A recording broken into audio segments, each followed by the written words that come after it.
The December wind cut through the city streets like a blade, carrying snow that had turned from picturesque to punishing in the span of an hour. Gabriel Sterling pulled his black overcoat tighter as he walked through the park. His mind still churning through the board, meeting that had run 2 hours over schedule.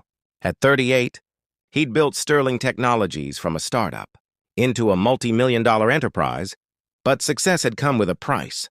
His ex-wife had taken their daughter Emma to California 3 years ago, and he saw her only during holidays and summer breaks. His penthouse apartment was immaculate and empty. His life was full of achievements and devoid of warmth. He was taking this shortcut through Henderson Park because his driver had called in sick, and Gabriel had decided to walk the 15 blocks, home rather than wait for a car service. The Christmas lights strung through the bare trees should have been cheerful, but they only emphasized how alone he felt, how the holiday season had become just another stretch of time to endure. That's when he heard the voice. "Excuse me, sir?" Gabriel turned to find a little boy standing near a snow-covered bench, maybe 7 or 8 years old. He wore a tan jacket that was too thin for the weather, a red sweater underneath, and jeans that were worn at the knees. His brown hair was damp with melting snow, his cheeks red from cold. But it was his eyes that caught Gabriel's attention, wide, frightened, but trying so hard to be brave. "Yes," Gabriel approached carefully, looking around for a parent. "Sir, my baby sister is freezing." The boy's voice cracked slightly. "I don't know what to do." That's when Gabriel noticed the bundle the child was holding. A baby, wrapped in what looked like a thin blanket, crying weakly. The infant couldn't have been more than a few months old. Her small face red and scrunched, her cries growing weaker, which Gabriel knew instinctively was a bad sign. "Where are your parents?" Gabriel asked, already pulling off his coat. "Mom left us here," the boy said, his brave facade crumbling. "She said she'd be right back, but that was a long time ago. Before it got dark. I tried to keep Sarah warm, but she won't stop crying. And now she's getting quiet. And I remember Mom saying that's bad. When babies get too quiet." "You're right, that is bad." Gabriel wrapped his coat around both children, the expensive cashmere engulfing them. "What's your name?" "Timothy. Everyone calls me Tim." "Okay, Tim, I'm Gabriel. We need to get you and Sarah somewhere warm right now. Will you come with me?" Tim hesitated, and Gabriel could see the conflict in his young face. Don't talk to strangers, he'd probably been told. But his baby sister was in danger, and this stranger was offering help. "I promise I'm safe," Gabriel said gently. "I have a daughter myself, and if she were in trouble, I'd want someone to help her. Let me help you." Tim nodded, tears finally spilling over. "Okay." Gabriel scooped the baby into his arms, keeping his coat wrapped around both children. Sarah was frighteningly cold to the touch, her crying reduced to weak whimpers. Gabriel's heart pounded as he calculated distances. The nearest hospital was 10 blocks. His apartment was 6. He made a decision. "We're going to my home first to warm you both up. Then I'm calling for medical help. Is that all right, Tim?" "Yes, sir." They moved quickly through the snowy streets, Gabriel's expensive shoes slipping on ice, his suit jacket inadequate against the cold, but he barely noticed. Tim walked beside him, one hand clutching Gabriel's sleeve, the other wiping at his tears. "How long were you out there?" Gabriel asked as they walked. "I don't know." "A long time. Mom said she needed to run an errand, that she'd be back in 10 minutes. But then it started snowing harder and it got dark and she didn't come back." Tim's voice was small. "Did she forget about us?" "I don't know," Gabriel said honestly, his mind already racing with implications. What kind of mother left a baby and young child on a park bench in December? Even if she'd meant to return quickly, even if some emergency had delayed her, where was she now? "But right now we're going to focus on getting you both safe and warm." Gabriel's building doorman, Marcus, did a double-take as they entered the lobby. "Mr. Sterling? Is everything all right?" "Call Dr. Richardson. Tell him it's an emergency. I need him at my apartment immediately." "Then call the police non-emergency line and tell them I've found 2 children who were abandoned in Henderson Park." "Right away, sir." In the elevator, Gabriel looked down at the baby in his arms. Sarah had stopped crying altogether, her tiny body limp. His heart clenched with fear. He'd taken a pediatric first aid course years ago when Emma was born, but that felt like another lifetime. His apartment was warm, thank God. Gabriel went straight to the living room, laying Sarah gently on the couch while keeping her wrapped in his coat. Tim hovered anxiously nearby. "Tim, I need you to help me." "Can you do that?" "Yes, sir. I need you to go into that room over there. That's my bedroom. And grab all the blankets you can find. We need to warm Sarah up slowly." While Tim ran to get blankets, Gabriel carefully unwrapped the baby. Her lips had a bluish tinge, her breathing shallow. He rubbed her tiny hands gently, trying to stimulate circulation, talking to her softly. "Come on, little one. Stay with me. You're safe now. You're going to be okay." Tim returned with an armful of blankets, and together they created a warm nest for Sarah. Gabriel turned up the thermostat, put a kettle on for hot water bottles, and pulled out his phone to time the baby's breathing and heart rate as best he could. The doorbell rang 15 minutes later. Dr. Richardson, Gabriel's personal physician, arrived with his medical bag, followed shortly by 2 police officers. While Dr. Richardson examined the baby, Gabriel sat with Tim in the kitchen, wrapping the boy's hands around a mug of hot chocolate.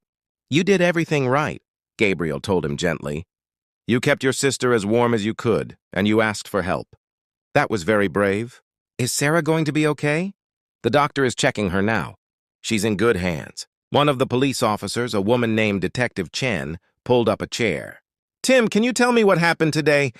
Starting from the beginning, Tim's story came out in halting pieces.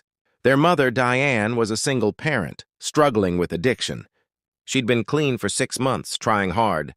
But recently things had gotten bad again. That afternoon, she'd told Tim they were going to the park. But once there, she'd left them on the bench, saying she'd be right back. She'd taken her purse, her phone, everything. Tim had waited, keeping Sarah warm as best he could, but hours passed. He'd been afraid to leave the bench because Mom had said to wait there. But when Sarah started crying from the cold, when she wouldn't stop, he'd known he needed to find help. "You did the right thing," Detective Chen assured him. "Do you have any other family? Grandparents, aunts, uncles?" Tim shook his head. "Just Mom and Grandma, but she lives far away. I don't remember where." Dr. Richardson emerged from the living room. "The baby is suffering from hypothermia, but it's moderate rather than severe. I've stabilized her temperature and she's responding well. She needs to be monitored at a hospital overnight, but I believe she'll make a full recovery. It's fortunate you found them when you did." Mr. Sterling, another hour out in that cold, with those inadequate clothes. He didn't need to finish the sentence. "And Tim?" Gabriel asked, his hand unconsciously resting on the boy's shoulder. "Cold and exhausted, some mild frostbite on his fingers, but he'll be fine with rest and warmth. He's a tough kid." The next hours passed in a blur of activity. An ambulance arrived to take Sarah to the hospital for observation. Tim refused to be separated from his sister, clinging to Gabriel's hand with desperate strength. "I'll go with you," Gabriel found himself saying. "If that's all right with the officers?" Detective Chen nodded. "We'll need statements from both you and Tim. The hospital is as good a place as any. We're putting out a search for the mother. Tim, do you have a phone number for your mom?" Tim recited a number which the detective immediately radioed to her colleagues. At the hospital, Gabriel sat in the pediatric ward, while doctors examined both children more thoroughly. He'd called his assistant, Maria, explaining the situation and asking her to clear his calendar for the next day. He'd called his lawyer, getting advice on the legal implications of what he'd done and what might happen next. And he'd texted his ex-wife, telling her he might need to postpone Emma's visit this weekend, though he didn't explain why. Tim sat beside him in the waiting room, now wearing hospital scrubs that were too large for him, drowning in the warmth of Gabriel's coat, which he refused to give up. "Mr. Gabriel?" Tim's voice was small. "You can just call me Gabriel." "Gabriel, what's going to happen to us? If Mom doesn't come back, where will Sarah and I go?" Gabriel had been wondering the same thing. He knew the system, foster care, group homes, the bureaucracy that would separate siblings. If no suitable placement could be found for both, he thought of Emma, safe and loved with her mother in California. He thought of his empty apartment, his empty life. "I don't know," he said honestly. "But I promise you this.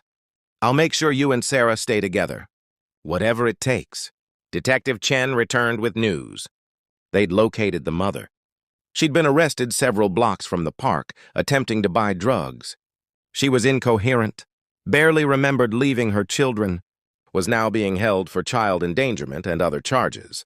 The children will need placement, Detective Chen explained. Child Services is backed up as always, especially this time of year. They're looking for a foster home that can take both kids, but she trailed off, her expression sympathetic. What if I took them? Gabriel heard himself say. Everyone turned to stare at him. You? Detective Chen looked skeptical. You're a single man with no experience with children. I have a daughter. I raised her for her first 3 years before my divorce. That's different from taking in 2 children who've just been through trauma. I'm not saying permanently, just temporarily until Child Services can do a proper assessment. They're comfortable with me. I have the space, the resources. I can hire a nanny, a child psychologist, whatever they need. Gabriel looked at Tim, who was watching this exchange, with desperate hope. They've been through enough tonight. Being separated, going to a strange place with strange people, that's more trauma. Let me help. Detective Chen sighed. I'll make the call, but I can't promise anything. This is highly irregular. It took 4 hours, countless phone calls, a home inspection by an emergency social worker, and Gabriel calling in every favor he had. But by 3 in the morning, he was driving home with 2 sleeping children in his car. Sarah was in a car seat the hospital had provided, still monitoring her closely, but cleared for discharge. Tim was buckled in beside her, his hand resting protectively on his sister's carrier, his eyes drooping with exhaustion. Gabriel glanced at them in the rearview mirror and wondered what he'd just done. 24 hours ago, his biggest concern had been a quarterly earnings report. Now he had 2 traumatized children in his care, no idea what he was doing, and a future that had suddenly become very complicated. Back at his apartment, Gabriel set up the guest room for Tim and created a makeshift nursery in his home, office for Sarah. He fed the baby a bottle while Tim watched anxiously, finally relaxing when Sarah drank hungrily and her color looked better. She's going to be okay, Gabriel assured Tim again. You saved her life, you know, by asking for help when you did. I was scared, Tim admitted. I thought maybe you'd be bad. Mom always said don't talk to strangers. But Sarah was so cold, and I didn't know what else to do. You made the right choice. I know your mom taught you about stranger danger, and that's important. But knowing when to break that rule in an emergency, that's important too. You're a brave kid, Tim. After getting both children settled, Gabriel collapsed on his couch around 5 a.m., his brain too wired to sleep. What had he done? He'd essentially become a foster parent, overnight to 2 children, who'd been through horrific trauma.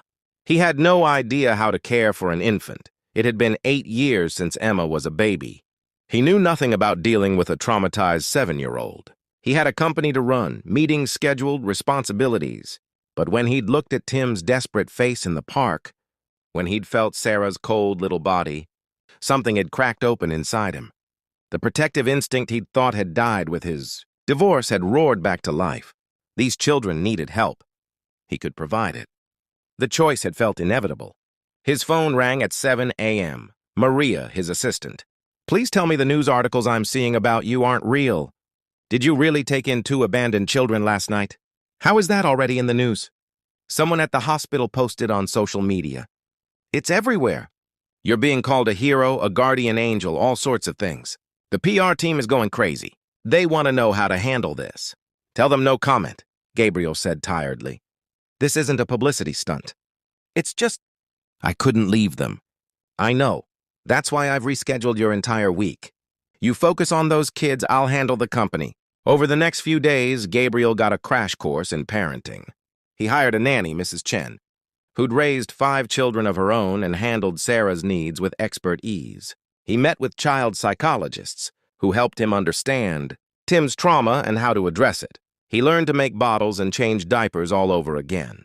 He learned that Tim had nightmares about being cold and needed a nightlight and someone to check on him frequently. He learned that Sarah had an impressive set of lungs when she was hungry. He also learned that Tim was whip smart, reading at a 5th grade level despite his age, that he loved science and space and had a million questions about everything, that he was fiercely protective of his baby sister and wouldn't let her out of his sight for the first 3 days. that he was still terrified his mother would come back and take them, or that Gabriel would change his mind and send them away. "I'm not going anywhere," Gabriel assured him one evening as they built a blanket fort in the living room, Sarah sleeping peacefully in her carrier nearby. "You and Sarah are safe here. For as long as you need. What about our mom?" Gabriel had gotten updates from Detective Chen. Diane was in custody, facing serious charges.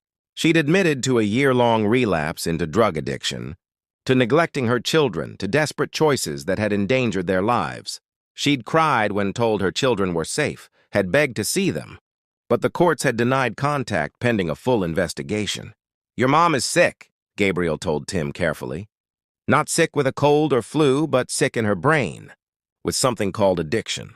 It makes her make bad choices even when she loves you very much. She's going to get help now, but it's going to take a long time." "So we can't go home?" "Not right now. Maybe not for a long time. But Tim, I need you to understand something. None of this is your fault. Not your mom's sickness, not what happened in the park. You're a kid. Your only job is to be a kid. The adults are supposed to take care of you, and when they don't, that's not your fault." Tim was quiet for a long moment. Then he said, "I'm glad you found us. I'm glad you're not a bad stranger." 3 weeks later, Gabriel sat in family court, listening to a judge review the case. Diane had been sentenced to a rehabilitation program and would be incarcerated for at least a year. Upon release, she'd have to prove sobriety and parenting, fitness before even supervised. Visits would be allowed. In the meantime, the children needed stable placement. "Mr. Sterling," the judge said, looking at Gabriel over her reading glasses, "you've been caring for these children for 3 weeks now.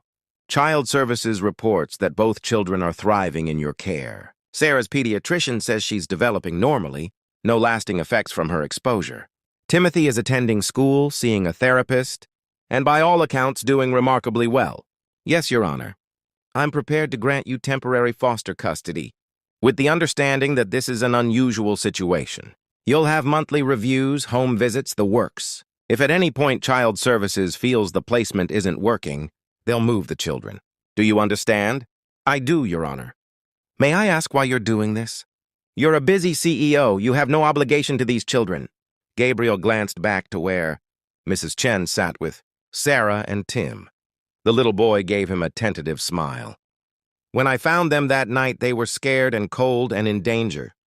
I helped because that's what any decent person would do. But then, over these past weeks, they've become part of my life. Tim helps me understand things.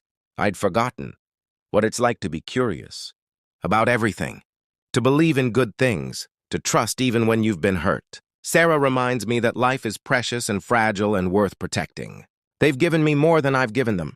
So I'm doing this because they need a home, and I need them. We've become a family even if it wasn't the traditional way." The judge smiled slightly. "Foster custody is granted. Good luck, Mr. Sterling." 6 months later, Emma came to visit from California, and Gabriel worried about how she'd react to suddenly having to share her father. But Emma, at 11, took one look at Tim and Sarah and fell completely in love. "Dad, they're perfect," she declared, holding Sarah while Tim showed her his science project. "Can they stay forever?" "That's not up to me, sweetheart." But as it turned out, maybe it was. A year after that snowy night, Diane voluntarily terminated her parental rights. She'd gotten sober, gotten help, but realized she wasn't capable of being the mother her children deserved. In a tearful meeting supervised by social workers, she told Gabriel she wanted him to adopt Tim and Sarah, to give them the stability and love she couldn't provide. "Promise me you'll tell them I love them," she asked. "That I tried. That I just wasn't strong enough. But that doesn't mean they weren't worth everything." "I promise," Gabriel said. "And I'll make sure they know who you are, where they came from. They deserve that truth."